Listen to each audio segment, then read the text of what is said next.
बच्चों, तो आज हम लोग बात करने वाले हैं क्लास 10th के सबसे लास्ट चैप्टर के बारे में, जिसका नाम है आवर इन्वायरमेंट। ठीक है, तो ये एक वन शॉट वीडियो होने वाला है जिसके अंदर हम लोग ये सारा का सारा चैप्टर कवर कर रहे होंगे। ठीक है, तो स्टार्ट करते हैं। तो सबसे पहले जो चैप्टर का नाम है, ठीक है, उसको क्लियर करते हैं। ये आवर इन्वायरमेंट, ठीक। आवर इन्वायरमेंट का मतलब होता है हमारा पर्यावरण। ठीक, तो ये इन्वायरमेंट का क्या सेंस है, ठीक है, इन्वायरमेंट का क्या मतलब होता है। तो इन्वायरमेंट का जनरल मतलब होता है सराउंडिंग्स है। ठीक, हमारी आसपास की वस्तुएं, हम किस परिवेश में रह रहे हैं, ठीक है, हमारा इन्वायरमेंट क्या है। ठीक, जैसे सिंपली सभी लोग सभी बच्चे अपने अपने घर में रहते हैं। ठीक, तो इनका सराउंडिंग अलग है। ठीक, लेकिन जो जानवर हो गए, ठीक है, जो जंगली जानवर हो गए, वो सभी क्या रहते हैं, जंगल के अंदर रहते हैं। ठीक, तो उनका इन्वायरमेंट क्या होगा, अलग होगा, डिफरेंट होगा। ठीक, तो इन्वायरमेंट का जनरल मतलब ये होगा कि सराउंडिंग से। ठीक है, तो सराउंडिंग को ही हम लोग इन्वायरमेंट बोलते हैं। ठीक, अब आगे देखेंगे। ठीक है, व्हाट इज़ एन इकोसिस्टम। ठीक, अब इकोसिस्टम का क्या अर्थ है। इकोसिस्टम को हम लोग हिंदी में जानते हैं, ठीक है, परितंत्र कहते हैं इसको। ठीक, तो इकोसिस्टम का मतलब होता है परितंत्र। अब ये इकोसिस्टम है क्या आखिर all the interacting organism in an area together with the non living constituent of the environment form an ecosystem. ठीक, अब इसमें क्या होता है, कुछ लिविंग जो होते हैं कंपोनेंट्स, ठीक, और नॉन लिविंग कंपोनेंट्स, ठीक, दोनों एक साथ रहते हैं किसी पर्टिकुलर एरिया में। ठीक, तो इस चीज़ को हम लोग क्या बोलते हैं, दोनों मिलकर इकोसिस्टम बनाते हैं। ठीक, अब जो लिविंग कंपोनेंट्स हैं उनको हम लोग बोलते हैं बायोटिक कंपोनेंट्स। ठीक, और जो नॉन लिविंग, ठीक है, कंपोनेंट्स हैं उनको क्या बोलेंगे हम लोग, उनको बोलेंगे अबायोटिक कंपोनेंट्स। ठीक है, तो अबायोटिक कंपोनेंट जैसे हो गया हमारा मिट्टी हो गया, रेनफॉल हो गया, ठीक है, सॉइल हो गया, मिनरल्स हो गए। ठीक, तो ये सभी का आएंगे अबायोटिक कंपोनेंट्स के अंदर। ठीक, और बायोटिक कंपोनेंट के अंदर क्या आएगा, ठीक, comprise of the living organism. ठीक है, यानी इसके अंदर सारी लिविंग ऑर्गेनिज्म आएंगे। अब ये जो बायोटिक कंपोनेंट्स होते हैं और अबायोटिक कंपोनेंट्स होते हैं, एक दूसरे पर क्या करते हैं, डिपेंड करते हैं। ठीक, एक दूसरे की मदद से जीवित रहते हैं, ये कह सकते हैं हम लोग। ठीक है, जैसे आप लोग यहाँ पे नीचे दिख रहा होगा आप लोगों को, ठीक, यहाँ पे कुछ फिशेस हैं यानी मछलियाँ हैं, ठीक है, जो कि पानी के अंदर रह रही हैं। अब पानी हमारा क्या हो गया, अबायोटिक कंपोनेंट। ठीक, लेकिन मछलियाँ क्या है, that are the living beings. ठीक है, यानी इनको हम लोग किस कैटेगरी में रखेंगे, बायोटिक कंपोनेंट्स के अंदर रखेंगे। ठीक, तो पानी तो इनडायरेक्टली मदद कर रहा है ना कि जो फिशेस हैं वो अलाइव रहे, जिंदा रहे। ठीक, तो इस तरीके से क्या फॉर्म होता है, एक इकोसिस्टम बनता है। ठीक, बायोटिक कंपोनेंट और अबायोटिक कंपोनेंट्स को शामिल करने पर दोनों एक साथ क्या बनाते हैं, इकोसिस्टम बनाते हैं। ठीक, ना हम लोग आगे बढ़ेंगे। ठीक है, आगे है हमारा टाइप्स ऑफ इकोसिस्टम। ठीक है, तो मेनली कितने टाइप्स हैं, दो टाइप के हमारे इकोसिस्टम्स होते हैं। ठीक, पहला क्या है, नेचुरल इकोसिस्टम, और दूसरा है ह्यूमन मेड इकोसिस्टम। ठीक है, यानी हम लोग इसको आर्टिफिशियल इकोसिस्टम बोलते हैं। ठीक, तो नेचुरल इकोसिस्टम क्या होता है, what is the meaning of natural ecosystem. ठीक, तो डेफिनेशन देखेंगे। ठीक, it is the community of the living and the non living एंटाइटीज़। ठीक, ये कम्युनिटी होती है किसकी, लिविंग और नॉन लिविंग एंटाइटीज़ की। ठीक, अब जैसा मान लीजिए एग्जांपल के लिए यहाँ पे फॉरेस्ट दिया गया है, पॉन्ड्स दिया गया है, लेक्स दिया गया है। ठीक, अब इसको तो ह्यूमंस बनाते नहीं, ठीक है, हम लोग थोड़ी ना जंगल बनाएंगे। ठीक है, तो ये सब नेचुरली अकरिंग चीज़ें हैं। ठीक है, मतलब नेचर में पहले से ही है, नेचर ने इन सबको बनाया है। ठीक, तो इसीलिए इनको हम लोग किस कैटेगरी में रखेंगे, नेचुरल इकोसिस्टम के अंदर रखेंगे। ठीक, नाउ नेक्स्ट क्या है, ह्यूमन मेड इकोसिस्टम। ठीक है, ह्यूमन मेड का मतलब मैन मेड, जो हम लोगों ने बनाया है। ठीक, तो इसमें क्या है definition, it is the human made structure where the biotic and the abiotic components are the made to interact with each other for the survival।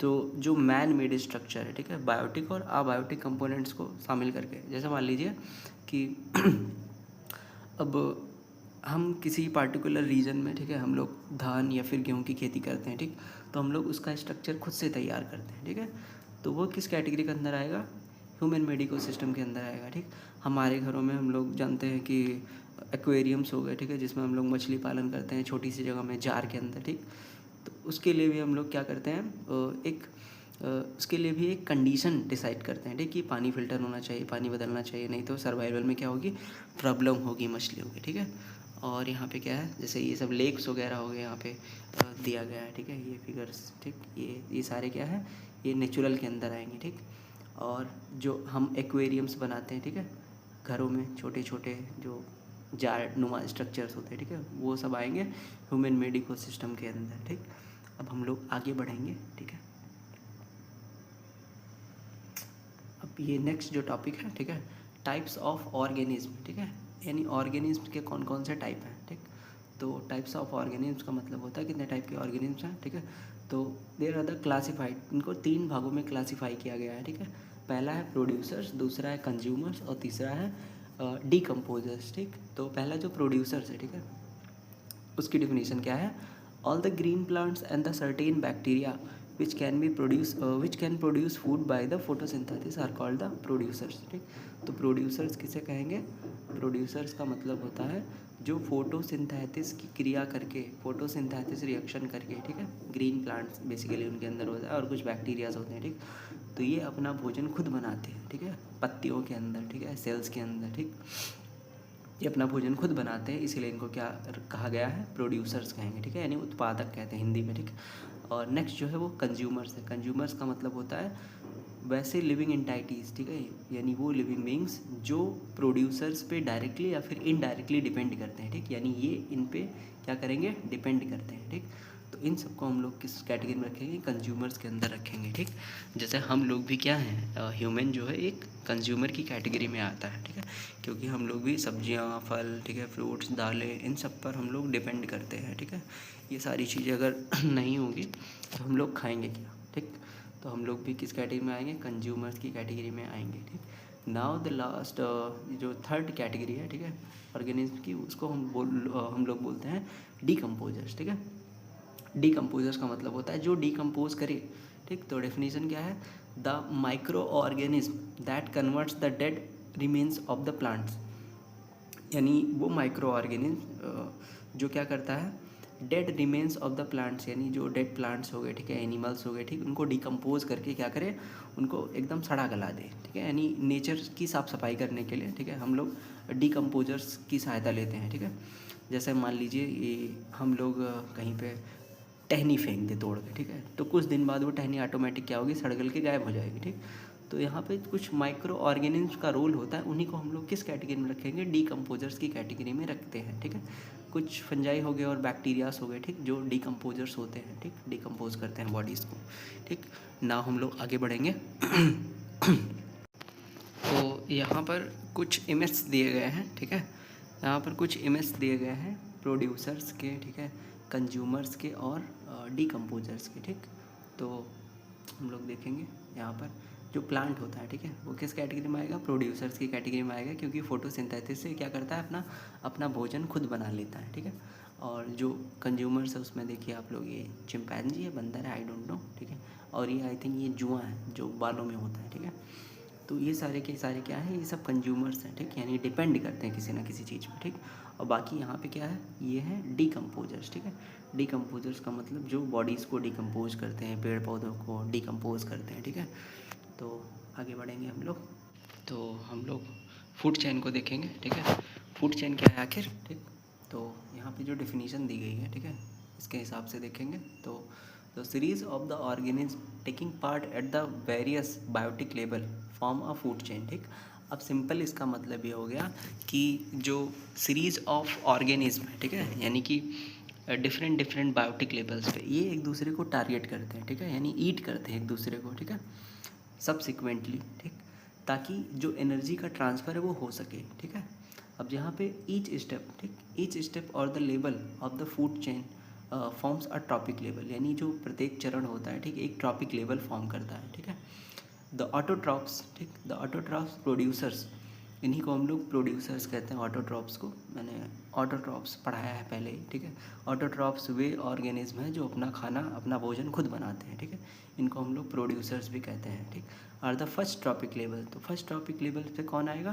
ठीक, ऑटोट्रॉप्स आएंगे। ठीक है, यानी सबसे लो लेवल पे होता है। ठीक, जैसे ग्रास वगैरह हो गए, पेड़ पौधे हो गए, ठीक, इनको हम लोग क्या बोलते हैं, ऑटोट्रॉप्स कहते हैं। ठीक, दे fix up the solar energy and make it available for the consumers. ठीक, ये क्या करते हैं, सोलर एनर्जी को कंज्यूम करके अपना भोजन तैयार करते हैं। ठीक, किसके लिए, कंज्यूमर्स के लिए। ठीक, यानी कि ऑटोट्रॉफ्स को टारगेट कौन करेगा, कंज्यूमर्स करेंगे, ठीक। Now next the herbivores, herbivores का मतलब होता है जो ग्रास या फिर ग्रीन प्लांट्स को जो खाने वाले जीव जंतु है, ठीक है, उनको हम लोग क्या बोलते हैं, हार्बीवोरस बोलते हैं, ठीक। इनको प्राइमरी कंज्यूमर्स कहा गया है, ठीक। यानी प्राइमरी कंज्यूमर्स का मतलब ये जो फर्स्ट ट्रॉपिक लेवल होता है उसको ईट जो करेगा, यानी जो उसको टारगेट करेगा उसको क्या बोलेंगे, प्राइमरी कंज्यूमर्स, ठीक। Come at the second trophic level, ठीक। ये यानी कि किस लेवल पे आएंगे, सेकेंड ट्रॉपिक लेवल पे आते हैं, ठीक है। Now next the small carnivorous, ठीक। एक मिनट, ठीक। तो यहाँ पर क्या है, the small carnivorous secondary consumers, ठीक। जो स्मॉल कार्निवोरस हैं, कार्निवोरस का मतलब हम लोग जानते हैं ना, जो मांस वगैरह खाते हैं, ठीक है, मीट वगैरह खाते हैं, ठीक। तो इनको हम लोग क्या बोलते हैं, कार्निवोर्स बोलते हैं। द सेकेंडरी कंज्यूमर्स, ठीक, ये होते हैं सेकेंडरी कंज्यूमर्स हमारे at the third trophic level, यानी ये थर्ड पोजीशन पे आएंगे, ठीक, फूड चेन में। और जो लास्ट है, ठीक है, लार्जर कार्निवोर्स, ठीक है, जो लार्जर कार्निवोर्स होंगे, जैसे हमारा शेर हो गया, चीता हो गया, बाघ हो गया, ठीक है, ये सारी चीज़ें, ठीक है, ये लोग क्या होते हैं, लार्जर कार्निवोर्स के कैटेगरी में आएंगे। इनको हम लोग बोलते हैं टर्सरी कंज्यूमर्स, ठीक। और ये क्या होंगे, फोर्थ ट्रॉपिक लेवल पे, ठीक है, आएंगे, ठीक। नाउ हम लोग आगे बढ़ते हैं। सॉरी, आगे हमारा 10% लॉ, ठीक। अब ये 10% लॉ आखिर क्या है, ठीक है, देखते हैं हम लोग। The interactions among the various components of the environment involve the flow of the energy form a component for the component to the other, ठीक। यहाँ पर क्या होगा कि जो फूड चेन होता है, ठीक, फूड चेन का यूज़ होता है एनर्जी ट्रांसमिट करने के लिए, मतलब एक ट्रॉपिक लेवल से दूसरे ट्रॉपिक लेवल में क्या होता है, एनर्जी का ट्रांसमिशन होता है, ठीक। तो जो ग्रीन प्लांट्स होते हैं, ठीक है, the green plants in the terrestrial ecosystem capture the 1% of the energy of the sunlight that falls on the their leaves and the converts it into the food energy. अब ये जो grass वगैरह हो गए, ठीक है, ग्रीन प्लांट्स वगैरह हो गए, वो 1% एनर्जी को किसके अंदर कन्वर्ट करते हैं, फूड एनर्जी में, ठीक। when the green plants are eaten by the primary consumers, यानी जब उन ग्रीन प्लांट्स को प्राइमरी कंज्यूमर्स के द्वारा ईट किया जाता है, a great deal of the energy is lost as the heat in the environment, ठीक। तो बहुत सारी एनर्जी का क्या होता है, लॉस होता है, ठीक। यहाँ पर जो सारी की सारी एनर्जी है वो एक लेवल से दूसरे लेवल में ट्रांसमिट नहीं होती है, बेसिकली ये मतलब है इसका, ठीक है। Some amount goes into the digestion work and the rest goes to the growth and the reproduction, ठीक। बाकी जो सारी एनर्जी होती है वो किस में खर्चा हो जाती है, वर्क करने में, रेस्ट करने में, ठीक है, goes growth and the reproduction, ठीक।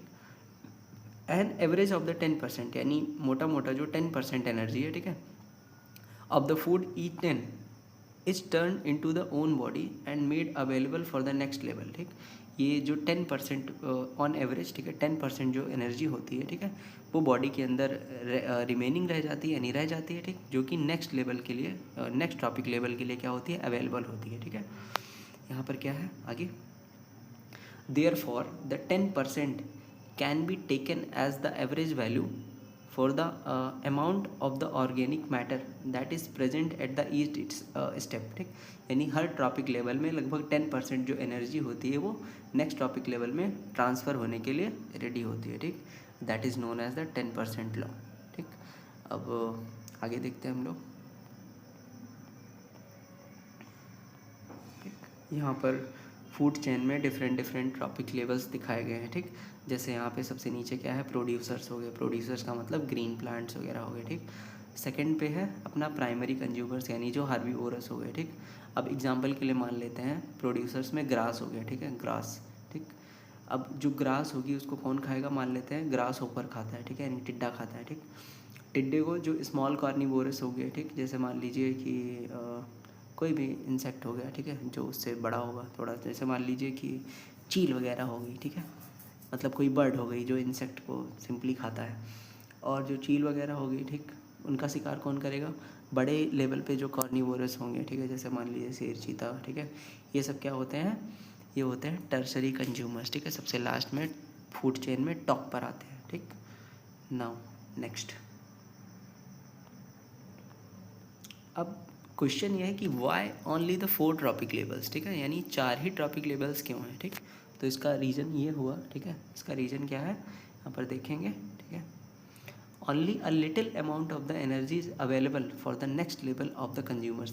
यानी हर एक स्टेप में इतनी कम एनर्जी होती है जो नेक्स्ट लेवल में क्या होती है, ट्रांसमिट होने के लिए अवेलेबल होती है। ठीक, food chains generally consist only the 3 और द 4 स्टेप। इसलिए जो होता है फूड चेन के अंदर जनरली 3 या फिर 4 स्टेप्स होते हैं। ठीक है, क्योंकि जो एनर्जी होती है बहुत ही कम होती है, 10% एनर्जी ट्रांसफ़र हो रही है। ठीक है, एक लेवल से दूसरे लेवल में। ठीक, इसीलिए 3 या 4 जो होते हैं स्टेप्स होते हैं। ठीक, the loss of the energy at the each step is so great that the very little usable energy remains after the 4 trophic levels. यानी 4 ट्रॉपिक लेवल के बाद इतनी कम एनर्जी बचती है कि वो अगले लेवल में ट्रांसमिट हो सके। ठीक है, तो इसीलिए 4 ट्रॉपिक लेवल्स ही अवेलेबल होते हैं। ठीक, नाउ हम लोग आगे बढ़ेंगे। Now the next topic is food web. ठीक है, फूड वेब क्या होता है, ठीक, इसको जानेंगे हम लोग। Length and the complexity of the food chains vary generally. Each organism is generally eaten by the 2 or the more kind of the organism, which in turns are the eaten by the several other organism। अब जो food chain होता है, ठीक है, उसमें एक linear relation नहीं होता। ठीक है, इसका मतलब ये है कि ग्रास को सिर्फ ग्रास ऊपर ही नहीं खाएगा। ठीक है, इसको रैबिट भी ईट कर सकता है और यहाँ पे रैट भी ईट कर सकता है, यानी माउस भी ईट कर सकता है। ठीक, तो एक दूसरे से क्या होते हैं, ये जॉइंट होते हैं। ठीक है, यानी एक नेटवर्क फॉर्म कर लेंगे। ठीक, यानी कि जो एक ऑर्गेनिज्म होता है वो 2 या 2 से ज़्यादा ऑर्गेनिज्म्स के द्वारा क्या किया जाता है, टारगेट किया जाता है। ठीक, ताकि एनर्जी का ट्रांसमिशन हो सके। ठीक है, so the instead of the straight line, यानी स्ट्रेट लाइन के अलावा जो रिलेशनशिप होता है वो एक ब्रांचेस के रूप में हो जाता है। ठीक है, तो इसी चीज़ को हम लोग क्या बोलते हैं, फूड वेब बोलते हैं। ठीक है, लिमिटेशंस ऑफ एनर्जी फ्लो। ठीक है, ये एनर्जी फ्लो की लिमिटेशंस क्या है, ठीक, यहाँ पे क्या है, the limitations of the flow of the energy in our environment as follows. ठीक, कैसे है, ठीक, जो पहला टॉपिक है, जो पहला पॉइंट है यहाँ पर, the flow of the energy is unidirectional. ठीक है, यानी जो एनर्जी का फ्लो है वो यूनिडायरेक्शनल है। यूनिडायरेक्शनल का मतलब एक दिशीय है, लीनियर होता है। ठीक है, आगे की डायरेक्शन में। यूनिडायरेक्शनल का मतलब होता है सिंपली वन डायरेक्शन। ठीक है, the energy that captured by the autotrophs. ठीक, यानी जो एनर्जी कैप्चर की जाती है ऑटोट्रॉप्स के द्वारा, does not revert back to the solar input, यानी वापस वो इन्वायरमेंट में नहीं जाती है। ठीक, मतलब कंज्यूम कर लिया तो कंज्यूम कर लिया, वो किसको ट्रांसमिट होगी, प्रोड्यूसर्स को। प्रोड्यूसर से किसको, हार्बीवोरस से कार्निवोरस में, उसके बाद टॉप कार्निवोरस पे, यानी कि जो फूड चेन में टॉप पर बैठा हुआ। ठीक है, तो इस तरीके से जो एनर्जी का फ्लो होता है वो क्या होता है, लीनियर होता है, वो यूनिडायरेक्शनल होता है, मतलब बॉटम टू टॉप। ठीक, तो इस तरीके से हम लोग इसको रिप्रेजेंट करते हैं। ठीक है, आगे देखिए, the energy available at the each trophic level gets diminished और the progressively due to the loss of energy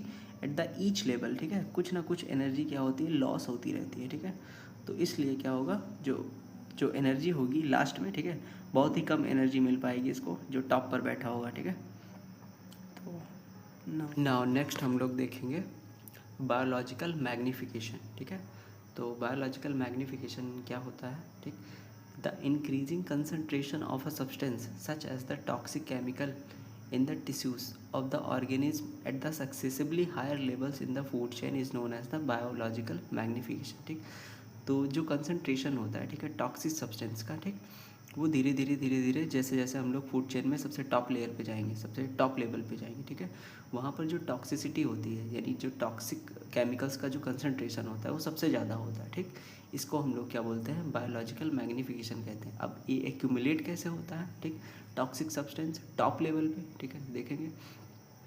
as the human beings occupies the top level of the food chain. ठीक, जो human होता है वो top level पे आता है, ठीक है, फूड चेन के।